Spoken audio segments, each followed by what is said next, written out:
Hong Kong से पहले शुरुआत करेंगे। बहुत बड़ा हादसा यहां पर पेश आया। एक साथ 7 इमारतों में आग लग गई है। अग्निकांड में अब तक 40 लोगों की मौत होने की खबर सामने आई है। 279 लोगों की तलाश अभी भी जारी है। 29 लोगों का इलाज अस्पताल में चल रहा है, लेकिन कई लोग हैं जो अभी भी लापता बताए जा रहे हैं, क्योंकि आग की लपटें देख के हम अंदाजा लगा सकते हैं कि किस तरह इसने बड़ी बड़ी इमारतों को अपनी चपेट में ले लिया है और यहाँ पर लोगों का घर से बाहर बचकर निकल पाना संभव नहीं हो पाया और इसी के चलते बड़ी संख्या में यहाँ पर लोगों की जान चली गई है। तस्वीरें आप देखिए किस तरह से ये इमारतें धुआं हो गई हैं।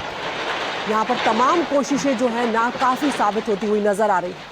ये कितना बड़ा हादसा था, इस बात से आप अंदाजा लगाइए कि 2000 फ्लैट हैं इन इमारतों के अंदर और 4800 लोगों का यहां पर रिहाइश है। और ऐसे में जब ये आग यहां पर लगी तो आप सोचिए कितनी बड़ी चुनौती होगी इन लोगों को यहां से बाहर निकाल पाना, इस आग पर काबू पा पाना। और यही एक वजह है कि ये हादसा इतना भीषण यहां पर नजर आ रहा है। ये इमारतें पूरी तरह से इस आग के आगोश में नजर आ रही हैं और इसको बुझाने के लिए बड़ी तादाद में फायर फाइटर्स यहां पर लगे हुए हैं। अब तक जो जानकारी मिल रही है उसके मुताबिक कई लोगों की जान इसमें जा चुकी है और करीब 250 के आसपास लोग हैं जो अब भी लापता बताए जा रहे हैं। कोशिश की गई है कि इमारत में रहने वाले लोगों को यहां से बाहर निकाला जा सके, लेकिन तस्वीरों से आप अंदाजा लगाइए कितना भीषण हादसा यहां पर हुआ है। तो आग पर अभी भी पूरी तरह से काबू नहीं पाया जा सका है। घायलों का इलाज भी चल रहा है, रेस्क्यू ऑपरेशन जारी है। आप अलग अलग तस्वीरों के जरिए आपको यहाँ पर दिखा रहे हैं कि हांगकांग में किस तरह से आग ने तांडव मचा दिया है। हाहाकार यहाँ पर मच गया है। लपटों में इमारतें नजर आ रही हैं। इमारतें पूरी की पूरी जलकर खाक हो गई हैं। हादसे की ड्रोन तस्वीरें जो है वो भी अगर आप देखेंगे तो उससे पता लगेगा कि कितना बड़ा एक इलाका जो है इस आग ने अपनी चपेट में ले लिया है।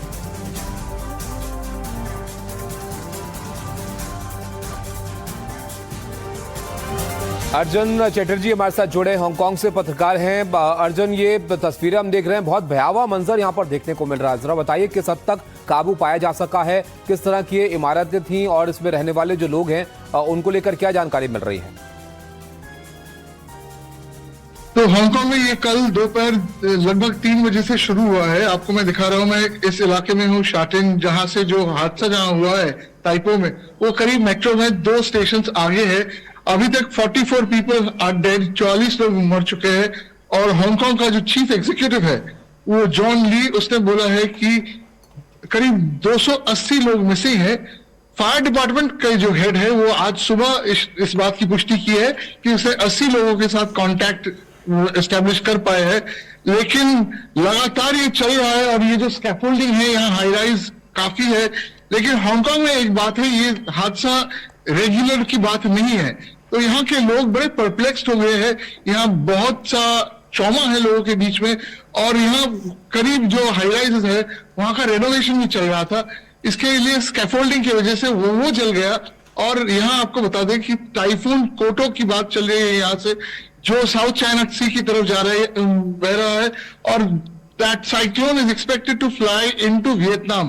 तो ये नीचे का जो इलाका है और जहां ये ताइपो जो हादसा जहां हुआ है वो समुद्र के किनारे है, वहां हवा तेज चल रही है और हवा की वजह से लोगों को, फायर फाइटर्स को काम करने में बहुत दिक्कत हो रहा है।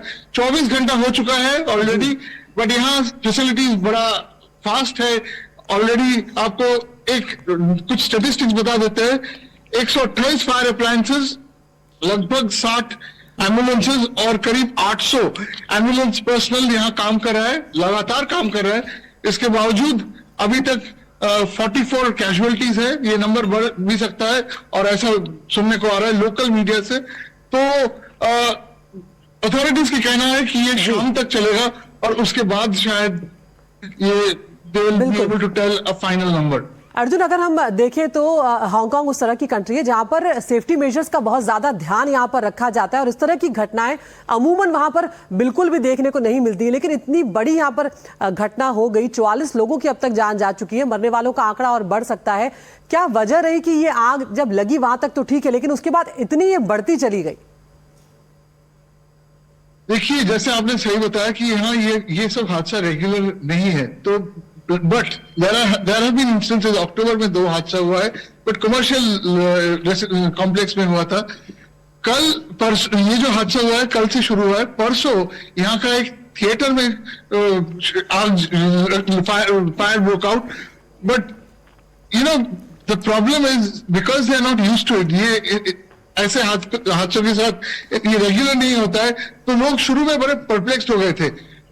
वैसे तो फायर फाइटर्स, एम्बुलेंसेस सब आ गए, बट उसके बाद भी इनिशियल जो झटका लगा, उनको भयंकर झटका लगा। यहाँ का मीडिया ये लगातार रिपोर्ट कर रहा है कि ये कैसे हो गया है। 3 लोग अरेस्ट हो चुके हैं अभी तक, जो कंस्ट्रक्शन वर्कर्स है, वो तो प्रिलिमिनरी अरेस्ट है, इन्वेस्टिगेशन शुरू हो चुका है। बट ये साइक्लोन की वजह से, जो साइक्लोन टाइफून कोटो है, टाइफून कोटो यहाँ मॉर्निंग से बहुत विंडी है और सुबह से ये हवा इतना तेज चल रहा है कि ये जो राहत कार्य है उसके लिए बड़ा दिक्कत हो रहा है फायर फाइटर्स को। अर्जुन ने एक बहुत संक्षिप्त में बताएगा, क्योंकि देखिए इमारतें ये बहुत ऊंची नजर आ रही हैं। एक तो कितनी ऊंची है, कितनी मंजिल की इमारतें हैं, और 4800 लोगों की रिहाइश यहाँ पर बताई जा रही है। सबको निकाल लिया गया है वहां से, अभी भी फंसे हैं कुछ लोग वहां? अभी तक जो अथॉरिटीज ने पुष्टि किया है वो सारे लोगों को निकाल चुके हैं, बट कई सारे लोग मिसिंग भी है। और यहाँ buildings 80 stories, 90 stories, that is quite normal. आप मेरे पीछे भी शायद बिल्डिंग देख रहे होंगे वहां दूर, वहाँ ये हम लोग अभी शाटिन में है, जो बिल्कुल अर्जुन, मेट्रो स्टेशन। तो जिस तरह से आप बता रहे हैं अर्जुन, यहाँ पर बहुत बहुत शुक्रिया आपका इस तमाम जानकारी के लिए। हमारे सहयोगी अर्जुन महापर चैटर्जी हमारे साथ जुड़े हुए थे और बता रहे हैं कि क्या हालात वहां पर हैं, और अब कोशिश की जा रही जल्द से जल्द आग को बुझाया जा सके।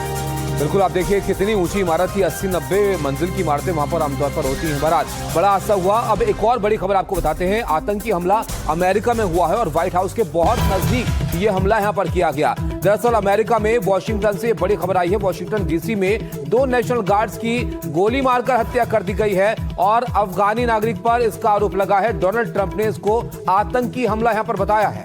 और ये अपने आप में बहुत बड़ी बात इसलिए है क्योंकि व्हाइट हाउस के पास ये घटना हुई है और व्हाइट हाउस से सिर्फ 2 ब्लॉक दूरी पर ये गोलीबारी हुई है। आतंकी हमला मानते हुए इस पूरी घटना की अब जांच यहाँ पर की जा रही है। खुद राष्ट्रपति डोनाल्ड ट्रंप ने कहा है कि यह आतंकी हमला है और बड़ी जानकारी ये भी सामने आ रही है कि संदिग्ध 29 साल का एक अफगानी नागरिक है जिसका नाम रहमानुल्लाह यहाँ पर बताया जा रहा है। अलग अलग तस्वीरें आपको हम बता रहे हैं कि किस तरह की अफरा तफरी वहां पर बची है। 2 नेशनल गार्ड्स की हत्या होना अमेरिका में, वो भी व्हाइट हाउस के इतना करीब, ये अपने आप में बहुत बड़ी बात है। और यहाँ पर अब पूरे इलाके की घेराबंदी कर दी गई है। चारों तरफ अफरा तफरी उस वक्त मच गई जब ये गोलीबारी हुई है।